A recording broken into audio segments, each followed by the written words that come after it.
Welcome to the Cool Explorations podcast and radio program with your host, Tony Peters. I hope you'll enjoy today's segment.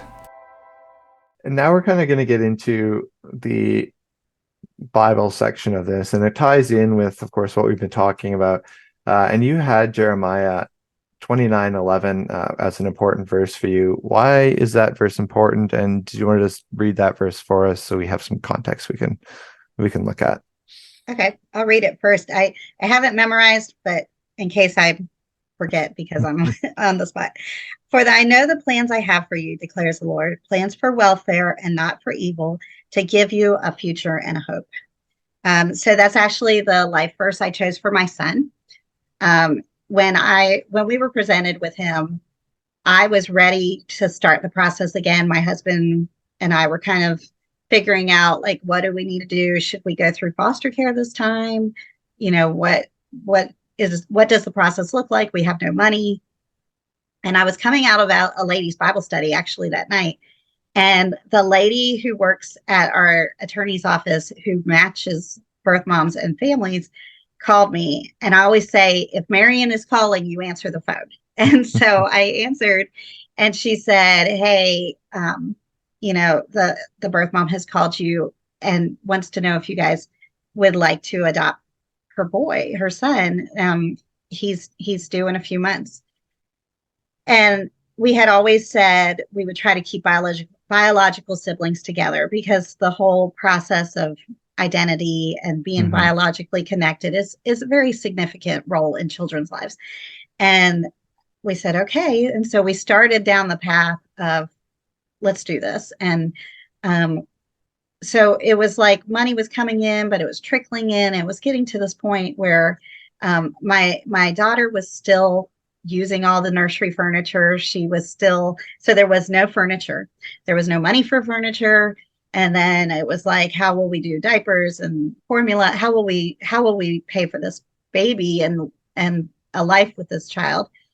And I was just at the point where we had run out of funds. We had used every avenue we could possibly think of.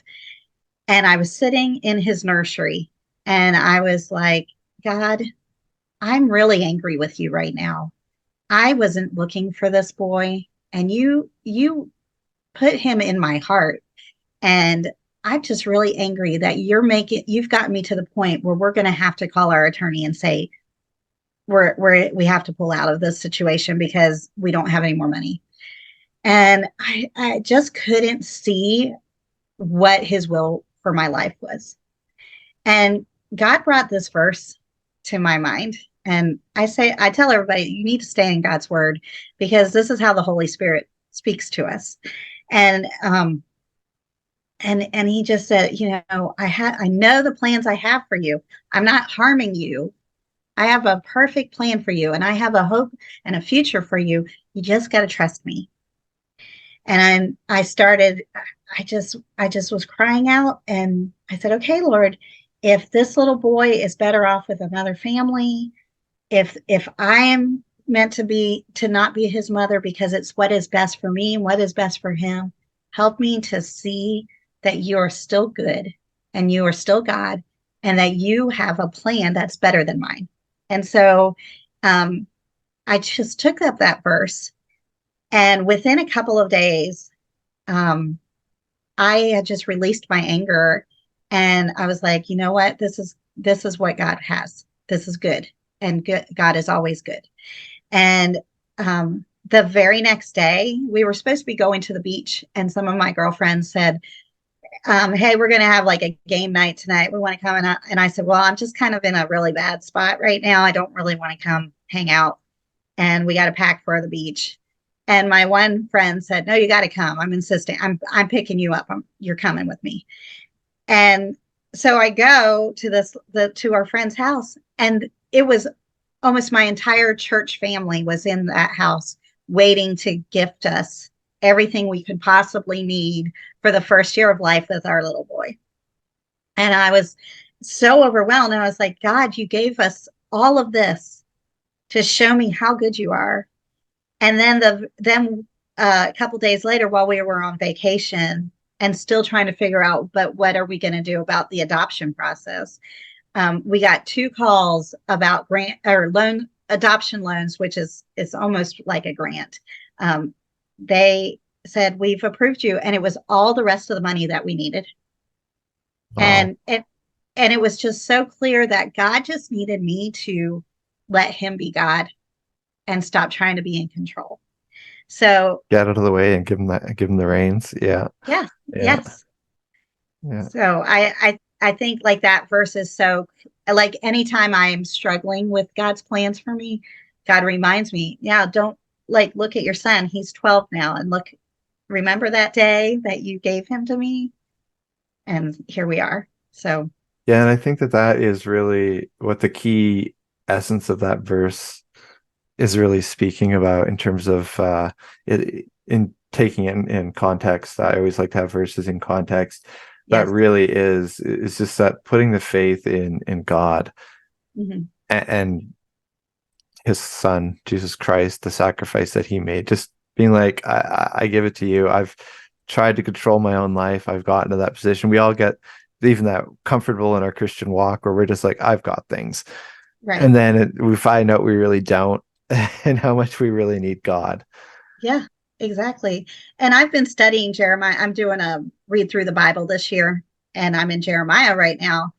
And so God has just brought that. It's funny that you say that you asked me about that verse, because God has brought it back to me again.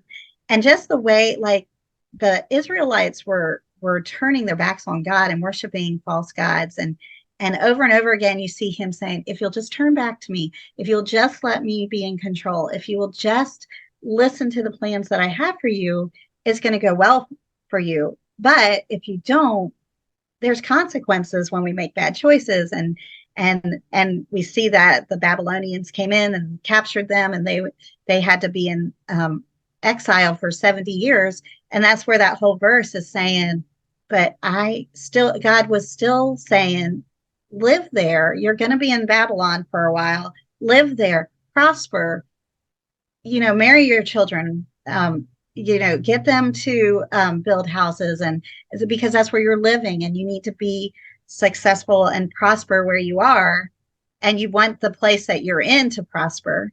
But I still know the plans that I have for you, and I'm bringing you back here because I promised you this place.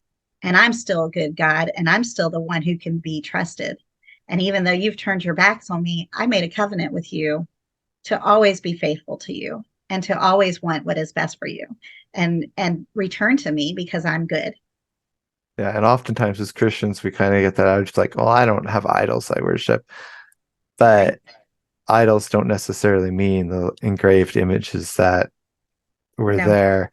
Uh, they can be money, they can be video games, it can be TV, it can be your job. There's a lot of different things that you can put in place of Right. of God. You put before God, and Hmm. God asks that He be first.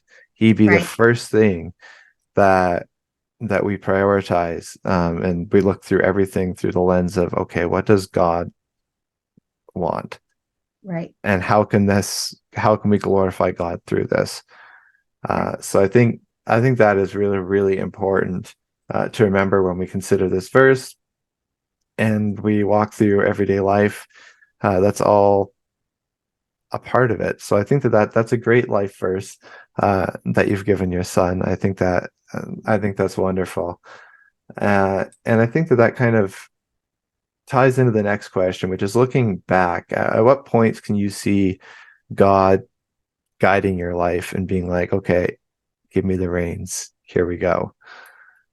Well, definitely with his adoption, but even like our first adoption, um, I mean, like I said, we retained our attorney in September.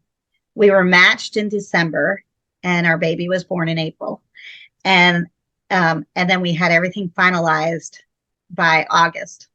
So for a lot of adoptions, especially with agencies, you tend to be put on a waiting list for 2 to 3 years, Yep. and it takes a long time to go through things. And just like the way things were so smoothly working out with our first adoption, our attorney said, this is a God moment because it shouldn't be this easy. I mean, it should be in, In if we did theory. think, Yeah. if everybody did everything right. But as far as the adoption world goes, it's not usually this easy. There's hoops to jump through and there's things. And it was just so clear to everybody around us that this adoption was meant to happen. We were meant, even her birth mother, when she met us, was completely, you are the mom. You are this child's mom. What do you want to name her? I love you. She even sent me my first Mother's Day card. Just a lot to have that kind of love and respect between two mothers because she is still their mother. She gave birth to them. But for the respect that she has for me and the respect I have for her is so clearly of God. Um, when we were adopting our third child, just um, we we had some pushback from some of the people close to us because it was like we already had a girl and we already had a boy, and why go through this again? You guys have no money, and so some of the things that we were able to count on before for our other adoptions where people understood. Now we've got a third child in the mix, and you have two parents and two kids, and that's the perfect family, right? Um, but God had other plans for us. And so our church family really rallied around us and were so involved in her adoption. And just even having like a yard sale, and we did this huge yard sale, and everybody donated money to, like, people would just stop on the road and say, "Oh, you're doing an adoption yard sale. I don't want to buy anything, but here's, $100." Oh, that's Um, great. it just the way God says, "Okay, I want this to happen. So this is how I'm going to make it." You can be used by God and a part of his story, or he'll use another means. His story is always going to be the same. He has a plan, and his plan is going to always be accomplished. So you can either get on board or you can not get to enjoy that benefit. And so she has the benefit of telling people her unique story of how the church rallied around her and how these people prayed for her, and everybody played a part. And that's why when I speak on adoption and foster care, even if you can't for some reason be an adoptive parent or foster parent, are you supporting those who are you coming alongside them? Because everybody can play a part in the adoption story. And so for me, when I look at my children, I just see God's incredible grace in each one of their lives. And even in my foster care experience, I know where all but three of my fosters have gone. And I have stories of these amazing things that have happened to these children because God was playing a part in their lives too. Um, so God is not like behind the scenes and throwing up his hands and wondering what he's going to do with all these children. He has a plan for each one of them. And my illustrator friend, Sarah, even reminded me, she said, these children were created by God, they are loved by God, and he has a plan for them. And he has a plan for you. And she was such an encouragement through the first adoption and the second adoption and the third adoption. She was just like my common sense person, that God loves these children more than I can ever love them. And, I'm just so blessed to be a part of their lives and to get to see their story played out as well. Yeah, and God definitely he knows how to line things up, like you say, just maybe not in the timing that we're hoping for because we Right. want things now.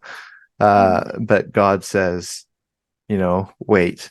And when the time Yeah. is right, God will provide and he will open that door and he will close other doors.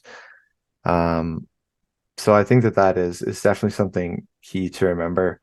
And for when you look back at the Israelites throughout their whole journey, Mhm. uh, we have the joy of being able to look back on it. They Right. didn't have that. They were in the now. Mhm. And so they just, every time that they did turn their back on God, it was like you say, that there were consequences. They dealt with Right. the consequences. Mhm. And when we try and rush God, there's usually consequences because Right. we're not waiting. And God's like, well, now you got to learn some patience. Yes. And those lessons are not fun. They're not easy, especially patience lessons. That those are Right. usually the hardest ones. You imagine when you're teaching your kids, it's the same with God teaching us patience as us Right. teaching our children patience. Because we are like those impetuous children sometimes. You just want, Yeah. they're like, okay, let's do this now. Let's do this now. And I know Right. my kids too. They're like that. It's like their attention span is short. But Yes. it's like, okay, patience. Let's focus. Hmm. Let's get this done. And homeschooling for you, that would be Yeah. that lesson that you've got for the kids on a daily basis when you're going through that with them. Yes. Going forward, where do you see God leading you? And I know that's a bit of a tough question, but where do you feel like he's taking you in this whole adoption process, as well as just plans for life and plans with your children that you now have? Well, I would have liked to continue with fostering, but we're just not in a season right now that we can do that. So I really am trying to promote that within the church and to try to get people to see, how we can come around and support our local foster families, our local adoptive families, because it's easy to get caught up in it when you're getting a placement and you think, okay, if they're adopting, I can help raise money and I can do this. But the trauma that children face, even if like mine all came to me as babies, I got them at the hospital. I was involved. I even helped deliver my last child. Oh, And amazing. yeah, that was crazy. But they still have their trauma that happens within the wound that is long term. Yeah. And so we need like people to come alongside adoptive families and foster families, even when they're years down the road, to still wrap their arms around and say, we see you, um, what being a part of their lives, realizing that sometimes behaviors aren't a matter of parenting badly, but sometimes it's due to trauma that they've faced. Yeah. Not being afraid to let your kids play with foster children. That was one thing that we faced because they didn't. We had some people in our lives who were like, "Oh, I don't want my kids around those kind of kids. Who knows how they'll act?" Yeah. And I was like, "But they're just children. They didn't do this to themselves. They don't want to be this way." And just making it normal for your kids to be involved with those kids and invite them over, have them over for supper. I just want people to see like different ways that they can be involved, supporting your local foster care groups, and even if your church doesn't have an orphan care ministry or anything like that, just opening it up for like foster parents have to keep up with so many learning hours, and so if they can go to a seminar or something like that, they get credit hours that can go towards their licensing, helping them with that so that they don't have to pay for it. Helping the birth mothers, I really advocate for them because a lot of times they need help getting on their feet. Sometimes they go through this and they just need some extra help. We had one foster family that we actually helped. We were fostering their oldest daughter, and it was just a matter of they were super poor, and instead of social services coming in and teaching them about the free resources that were available to them, they took their kids. And so we advocated for the kids to be returned to them because they loved their children. They just didn't know what was available to them. And so we found the resources for them. So just knowing what resources are available and, um, I just try to speak to people, especially adoptive parents. I'll occasionally talk to people about the grants and loans that are available. There's a lot of different ways to fund adoption. If you know of somebody adopting and you just want to help, it's great to like, give them a little money. Even $20 is great to help out. Um, if you know people are getting foster children, gift cards, clothing closets at churches are great. Hmm. Any kind of things like that you can relieve these parents of those burdens, and make it easier for them to pay attention to their kids, or even just volunteering to babysit is a big deal because it's really hard when you're in the trenches to be able to still connect with your spouse. So, so that's what I really want. I really advocate for the adoptive children as well and the foster kids, that they're being seen and not treated as differently than others, and Yeah. that they have the resources available to them as well.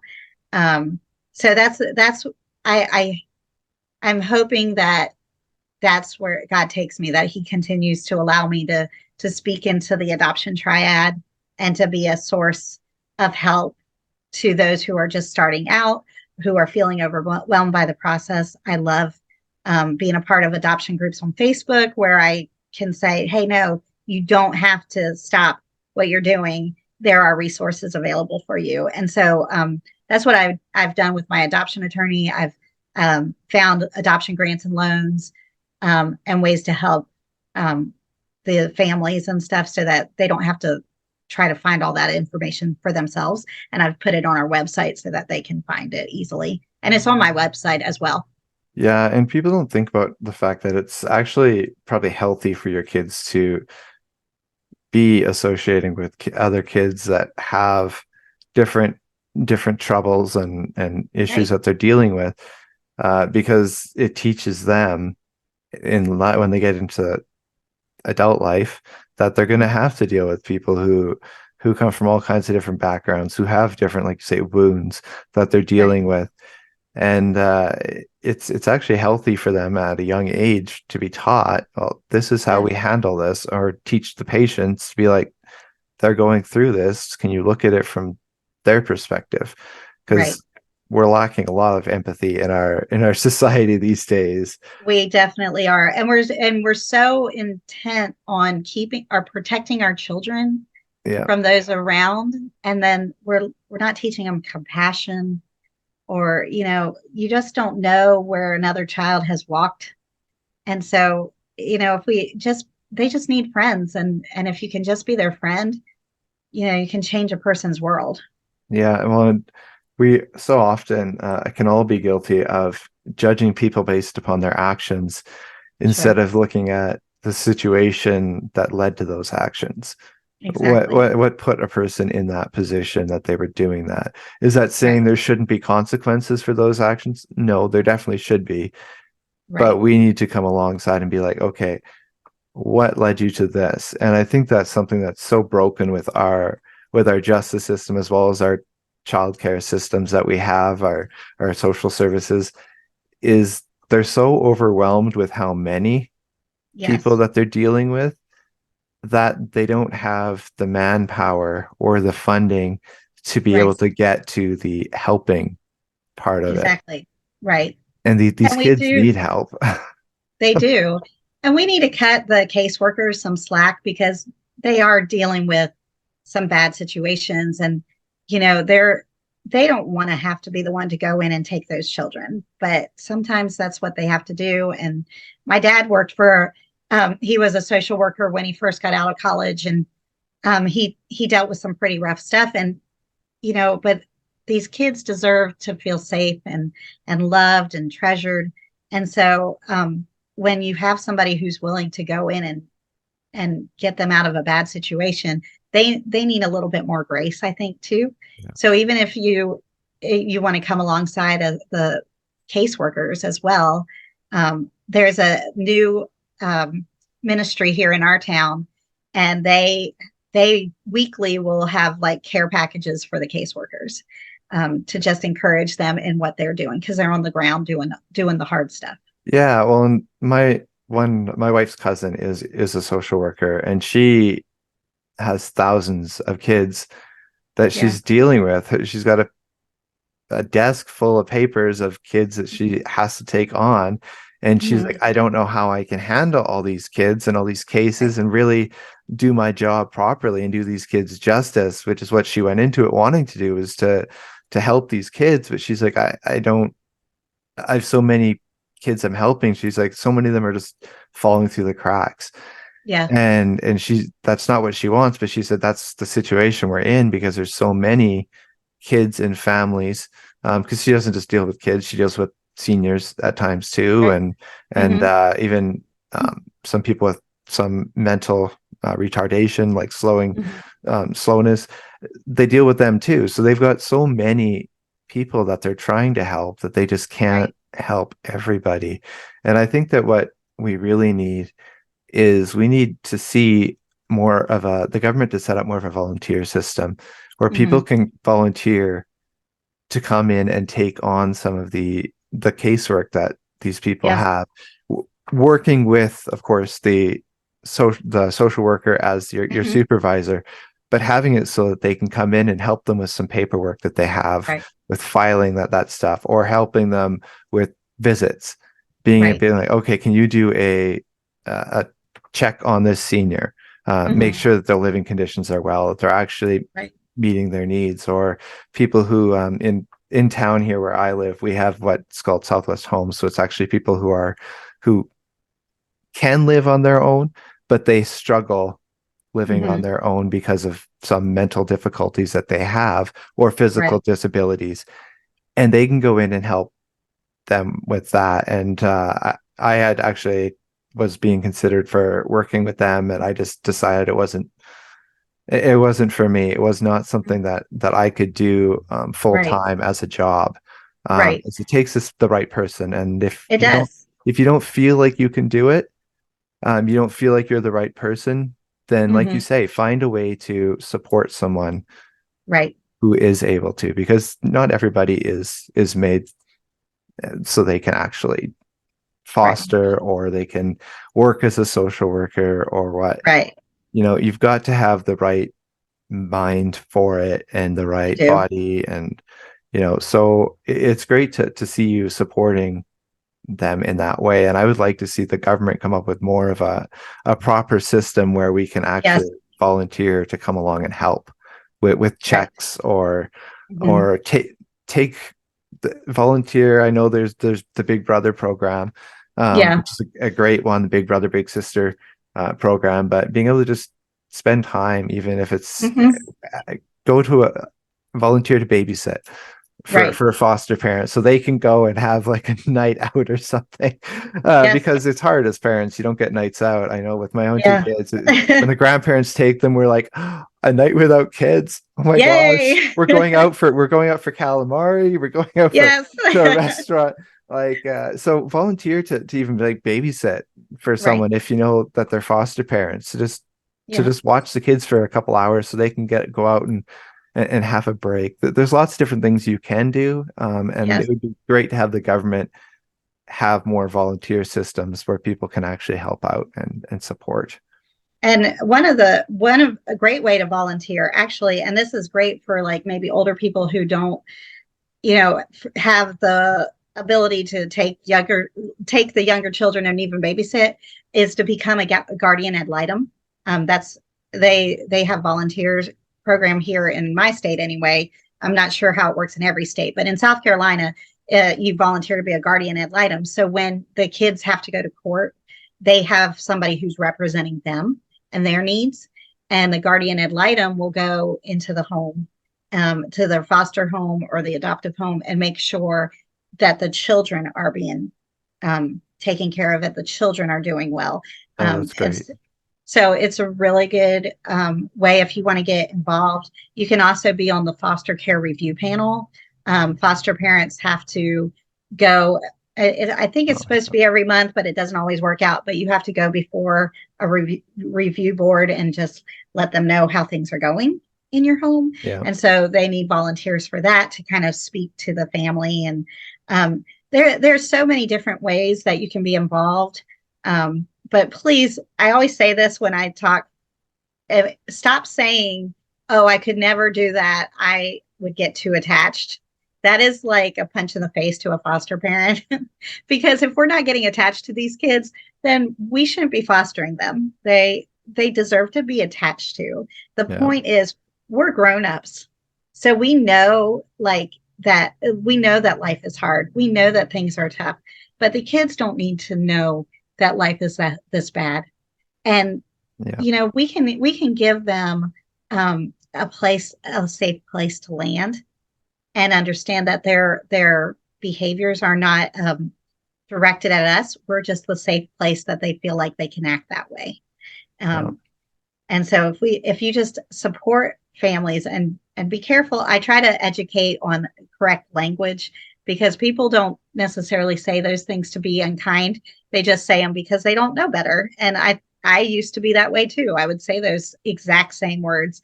And now that I'm on this side of it, I cringe because I want to say, please attach to these children. Please, please, please attach to them. Yeah, well, and I think too, for people, just on a closing note, if they want to volunteer, I think it's great to just go to straight to your social service building and just be like, Mm-hmm. how can I help? Are there any ways that I can help? I'm sure every state, every province, in Canada and the US, will have information on ways that you can help, and I'm sure they'll just be so grateful that somebody's Mm-hmm. willing to put in the time to Definitely. help them out. And most of them will have pamphlets and stuff on different ways that you can, or if you have an idea on a way to volunteer. I know there's going to be a long process for it, but I'm Yeah. sure if you pitched it to the right people, and it was a good idea that they thought would be beneficial, Mm-hmm. they'll help you pursue it and find the avenues to pursue that. So it Absolutely. just takes being active and actually going out there Yeah. and looking for it, and not just waiting for God to plop it in your lap, but being like, no, Exactly. let's look for ways that we can help. Right. So I think that's a great point for us to close on. Thanks for coming on and helping Yes. uh, bring awareness to this, because I think it's such an important topic. Yeah. Is Thank there you. is there any final words you just like to leave us with as we close? I should probably plug my next book. I'm actually writing an adoption devotional for adoptive and foster care families to help the older kids. This book, Why Did You Choose Me, is for obviously younger kids to read with them. But I wanted something to connect the older kids and help them with the bonding process. And I wanted them to see how God feels about adoption and foster care and what his word says about it.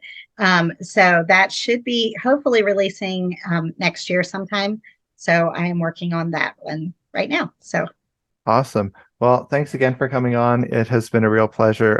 Very, very important topic. So I'm glad that we got the chance to cover this today. yeah, thank you so much, Tony. Thank you for listening to the Cool Explorations podcast and radio program. I hope that you've enjoyed today's segment, and I hope that you'll consider supporting us at Cool Explorations on Patreon, as well as you can shoot me an email at tpeters745@gmail.com if you'd like to support in other ways other than Patreon.